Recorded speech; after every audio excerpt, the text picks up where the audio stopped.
राधे जय माता की भक्तों, आप सभी का स्वागत करती हूँ स्पिरिचुअल ज्ञान साधना में। और आप सभी से अनुरोध करती हूँ कि स्पिरिचुअल ज्ञान साधना को सब्सक्राइब कर लीजिए और बेल आइकन को प्रेस कर दीजिए ताकि आपको नई नई वीडियो।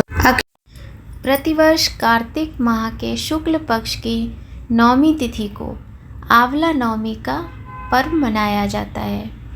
इसे हम अक्षय नवमी के नाम से भी जानते हैं। कहा जाता है कि आंवला नवमी के दिन जो भी जप तप दान पूजा तपस्या तप जाप जो भी किया जाता है उसका हमें अक्षय फल प्राप्त होता है, अक्षय पुण्य फल की प्राप्ति होती है। इस प्रकार से इसे अक्षय नवमी भी कहा जाता है। और इस दिन किया गया दान जप तप पूजा आदि का जो फल होता है वो कभी ख़त्म नहीं होता है। तो इस बार 2023 में कार्तिक मास के शुक्ल पक्ष की आंवला नवमी यानी अक्षय नवमी कल यानी 21 नवंबर 2023 दिन मंगलवार को है। तो आइए आज की वीडियो में हम बात करेंगे आंवला नवमी के विषय में। जय माता की, राधे राधे। कैसे हैं आप सभी लोग? आशा करते हैं सभी लोग बहुत अच्छे होंगे। और कमेंट में जय माता की, राधे राधे, हर हर महादेव कुछ भी लिखिएगा, किंतु लिखिएगा अवश्य। सबसे पहले आप सभी का बहुत स्वागत है स्पिरिचुअल ज्ञान साधना में। आप सभी से विनम्र निवेदन है कि यदि आपने हमारे चैनल को अभी तक सब्सक्राइब नहीं किया है तो जल्दी से कर लीजिए और बेल आइकन को प्रेस कर दीजिए ताकि आने वाली नई नई वीडियोस का नोटिफिकेशन आपको मिलता रहे और आप पूर्ण रूप से लाभ उठा सकें। तो आइए प्रारंभ करते हैं आज की वीडियो। आज हम आपको बताएंगे, ये तो हम पहले ही वीडियो में बता चुके हैं कि आंवला नवमी 21 नवंबर दिन मंगलवार 2023 को मनाई जाएगी। आज हम बात करेंगे बहुत सुंदर और बहुत ही सरल उपाय के विषय में। स्कंद पुराण, पद्म पुराण, विष्णु पुराण में इन उपायों के विषय में बताया गया है। उन्हीं उपायों की आज हम अपनी इस वीडियो में चर्चा करेंगे। और अगर आपको हमारी ये वीडियो पसंद आए तो आप हमारे चैनल को सब्सक्राइब कीजिए और वीडियो को लाइक कीजिए। तो प्रारंभ करते हैं आज की वीडियो। जैसा कि आप सभी को पता है कि कार्तिक माह के शुक्ल पक्ष की नवमी को आंवला नवमी के नाम से जाना जाता है।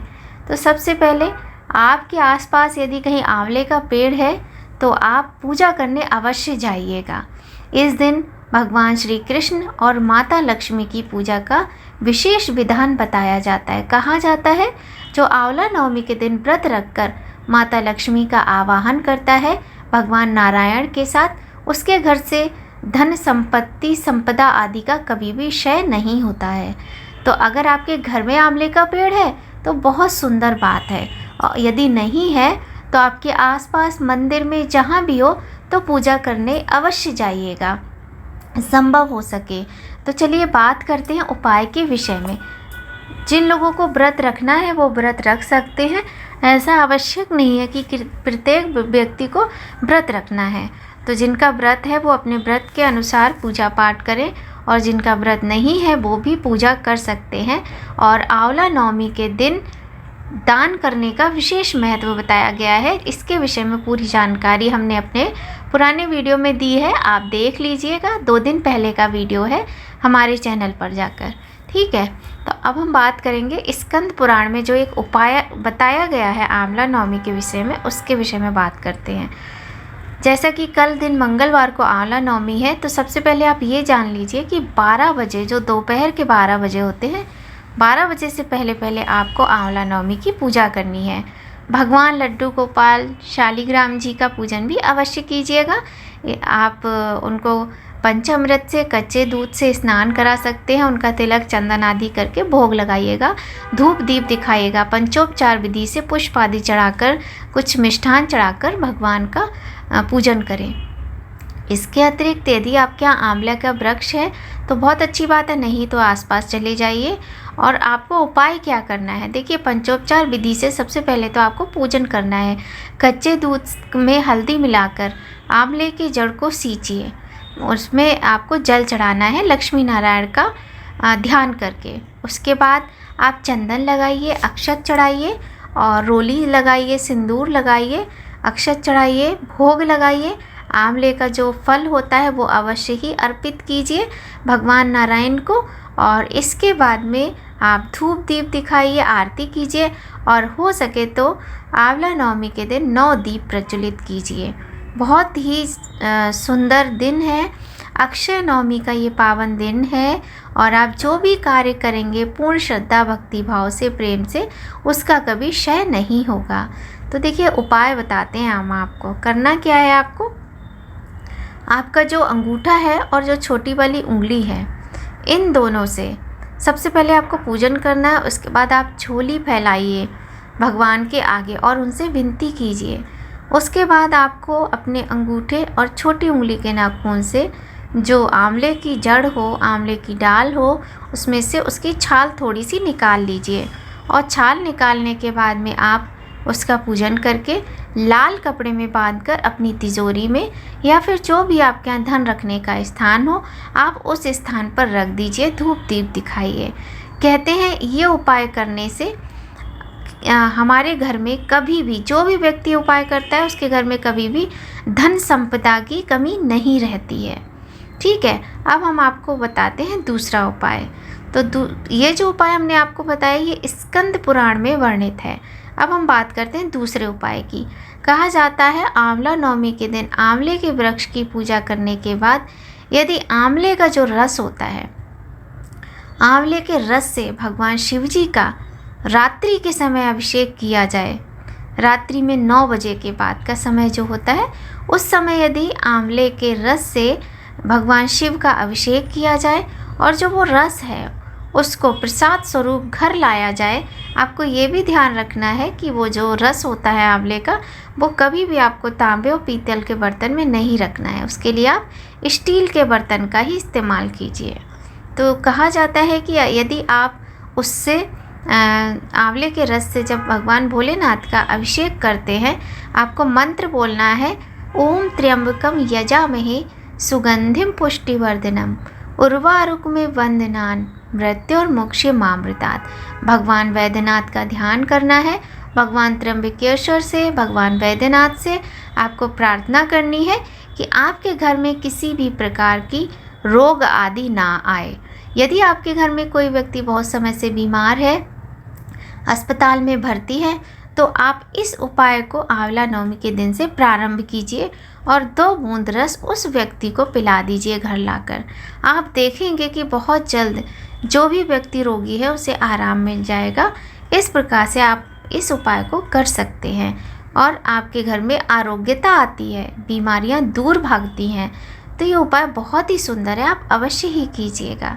अब हम आपको तीसरा उपाय बताते हैं। तीसरा उपाय, जब भी आप आंवला नवमी का त्यौहार आए उस दिन आप व्रत रखें या व्रत ना रखें, दोपहर 12 बजे से पहले पहले आपको पूजा करनी चाहिए।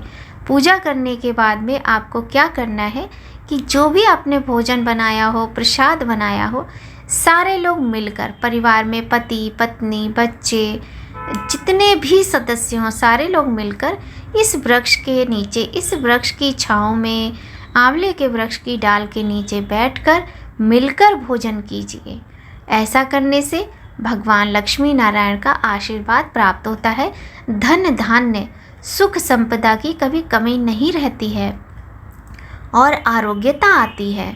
आरोग्यता के लिए, धन संपदा के लिए अक्षय नवमी का त्यौहार बहुत अधिक महत्वपूर्ण माना जाता है और बहुत ही सुंदर ये उपाय है। अब हम आपको एक उपाय और बताते हैं। देखिए, हमारे पुराणों में वर्णित है ये उपाय जो हम आपको बताने जा रहे हैं। सारे उपाय कहीं ना कहीं आपको किसी न किसी पुराण में मिल जाएंगे, जितने भी आज हम उपाय आपको बता रहे हैं। तो ध्यान से सुनिएगा।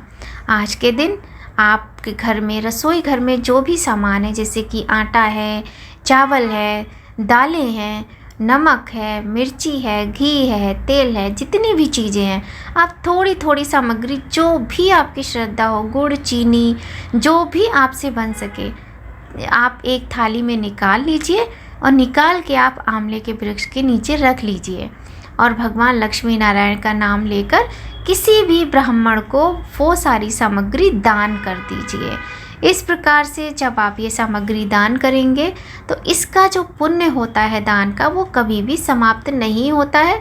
अक्षय पुण्य के फल की प्राप्ति होती है, आपके रसोई घर में बरकत होती है और आपके घर की बरकत को कोई रोक नहीं सकता। 100% ये उपाय काम करते हैं। अक्षय नवमी के दिन जो भी हम शुभ कार्य करते हैं उसका कभी क्षय नहीं होता। बच्चों पर हाथ ना उठाएं, झगड़ा ना करें, कलह ना करें, कुछ बातों का ध्यान अवश्य करें। प्रेम पूर्वक इस सुंदर से त्यौहार को मनाइए। इसके बाद हम आपको बताना चाहेंगे कि हल्दी का इस्तेमाल आज की पूजा में अवश्य कीजिएगा। तो हमने आपको छोटे छोटे से बहुत ही सरल ये 4 उपाय बताए हैं। अगर आपको वीडियो पसंद आए तो लाइक कीजिएगा। पूर्ण श्रद्धा भक्ति भाव से लक्ष्मी नारायण के समक्ष आप ये उपाय कीजिएगा। आंवले के वृक्ष की पूर्ण श्रद्धा से पूजा कीजिए। देखिए, दोपहर 12 बजे से पहले आपको पूजा करनी है और शाम के समय भी आपको पूजा करनी है। आंवले के वृक्ष के आगे आपको दीप प्रज्वलित करके लक्ष्मी नारायण की आरती करनी है। अब हम आपको बताते हैं कि इस त्यौहार का मतलब बहुत अधिक महत्व ये तो बता चुके हैं, उपाय बता चुके हैं। अब हम आपको एक छोटी सी कथा बताने जा रहे हैं आंवला नवमी से संबंधित। एक बार क्या हुआ, माता लक्ष्मी का मन किया, माता लक्ष्मी भ्रमण पे निकली पृथ्वी पर और उनका मन किया कि मैं नारायण और शिव जी की साथ में पूजा करूं। तो माता लक्ष्मी ने सोचा कि ऐसा मैं क्या उपाय करूं जो ऐसा संभव हो सके। तो माता लक्ष्मी को ध्यान में आया कि जो बेलपत्र का पेड़ होता है वो शिव जी को अति प्रिय है और तुलसी नारायण को अति प्रिय है। तो उन्होंने ध्यान लगाया कि मैं किस प्रकार का क्या ऐसा कार्य करूं जिससे दोनों एक साथ प्रकट हो जाएं। तो उनके दिमाग में एकदम से आंवले के वृक्ष के विषय में आया। उन्होंने सोचा कि आंवले का जो वृक्ष होता है, आंवले का जो फल होता है, उसमें बेलपत्र और तुलसी दोनों के ही गुण पाए जाते हैं। औषधि स्वरूप होता है, दिव्य होता है। और जो बेलपत्र है वो भगवान भोलेनाथ के अश्रु से प्रकट हुआ था और जो ये आंवले का वृक्ष है ये ब्रह्मा जी के अश्रु से उत्पन्न हुआ था। तो इस प्रकार से हम अपने पहले वीडियो में आपको बता चुके हैं कि किस तरह से ब्रह्मा जी के अश्रु से आंवले के वृक्ष की उत्पत्ति हुई थी। तो उनके दिमाग में, लक्ष्मी माता के दिमाग में ये आंवले के वृक्ष की बात आई। जैसे ही माता ने आंवले के वृक्ष का पूजन किया पूर्ण विधि विधान से, वैसे ही नारायण और भगवान शिव प्रकट हो गए। अब माता के मन की कामना पूर्ण हो गई। माता ने दोनों का पूजन किया, उनको प्रणाम किया और बहुत ही स्वादिष्ट भोजन बनाकर तैयार किया। और माता ने आग्रह किया कि आप दोनों आज साथ में भोजन कीजिएगा।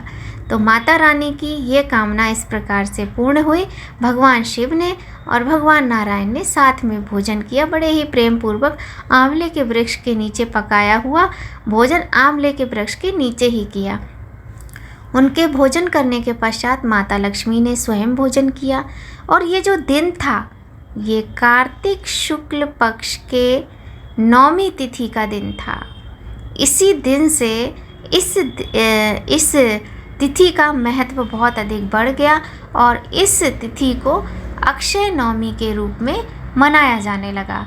इस प्रकार से अक्षय नवमी की ये छोटी सी कथा है और तभी से अक्षय नवमी, आंवला नवमी के व्रत की पूजा की परंपरा चल पड़ी। तो अब हमने आपको बता दिया कि आंवला नवमी क्यों मनाई जाती है और हमने कुछ छोटे छोटे से आपको उपाय बताए हैं।